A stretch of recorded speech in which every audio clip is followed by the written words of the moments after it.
Fee reimbursement మీద ప్రజలకు కావాల్సింది క్లారిటీ. రాజకీయ విమర్శలు, ప్రతి విమర్శలు కాదు. పథకం ఉందా లేదా? జగన్ టైంలో పెండింగ్ పెట్టారు, దాని గురించి మమ్మల్ని అడిగితే ఎట్లా అని ప్రభుత్వం అన్నా, అలాగే ఇప్పుడు ఈ ఏడాదిది పెండింగ్ ఏంటి అది కూడా తీర్చాలి కదా అని ప్రతిపక్షం అన్నా, ఇది రాజకీయమే. ఫీజు రీఎంబర్స్మెంట్ అనేటువంటిది రాజకీయాలకు అతీతంగా జరగాల్సిన అంశం. చంద్రబాబు గారి టైంలో పెండింగ్ లేవా? రాజశేఖర రెడ్డి గారు మరణించేటప్పుడు ఆయన చనిపోతారని తెలుసుకుని మొత్తం డబ్బులని కట్టేసి వెళ్ళాడా? లేదు. ఆ తర్వాత రోసయ్య, కిరణ్ కుమార్ రెడ్డి ఆ బకాయిలు తీర్చారు కదా. అలాగే వాళ్ళు ఉన్నప్పుడు కూడా పెండింగ్లో ఉన్నాయిగా. వాళ్ళు ఉన్నప్పుడు పెండింగ్లో ఉన్నటువంటి బకాయిలను తర్వాత వచ్చినటువంటి చంద్రబాబు నాయుడు అక్కడ కేసీఆర్ తీర్చారు కదా.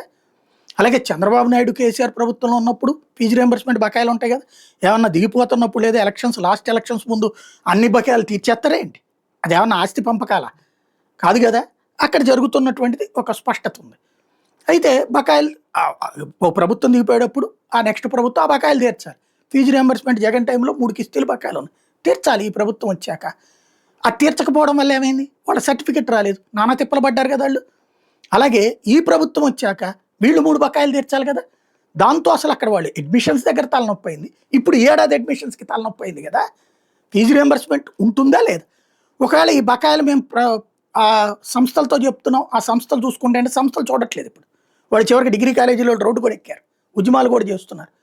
వాళ్ళకేంటి 2 ఏళ్ల బకాయిలు కావాల్సిందే. నెక్స్ట్ నడుపుకోవాలి కదా వాళ్ళు. కాలేజీ లెక్చరర్లకు జీతాలు ఇచ్చుకోవాలా, సిబ్బందికి జీతాలు ఇచ్చుకోవాలా, కాలేజీ కరెంట్లు కట్టుకోవాలా, అద్దెలు కట్టుకోవాలా, ఇవన్నీ చేయాలి కదా పాపం వాళ్ళు. ఎలా నడుపుతారు కాలేజీల్ని?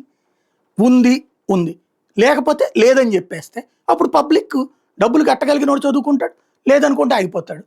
లేదా కాలేజీల వాళ్ళకి మనం కూర్చోబెట్టి మాట్లాడి మేము ఇస్తాము, ఇదిగో ఇప్పుడు మొన్న తెలంగాణలో అట్లాగే అడిగితేనే కదా 500 కోట్లు ఇన్ని రోజులకి ఇస్తాం, 600 కోట్లు ఇన్ని రోజులకి ఇస్తామని చెప్పింది. అలాగే ఒక స్పష్టత ఇవ్వాలి. ఏమీ లేకుండా మండలిలో చర్చ జరిగింది, చర్చ పూర్తయింది, కానీ స్పష్టత రాలేదు. ఎలాగా?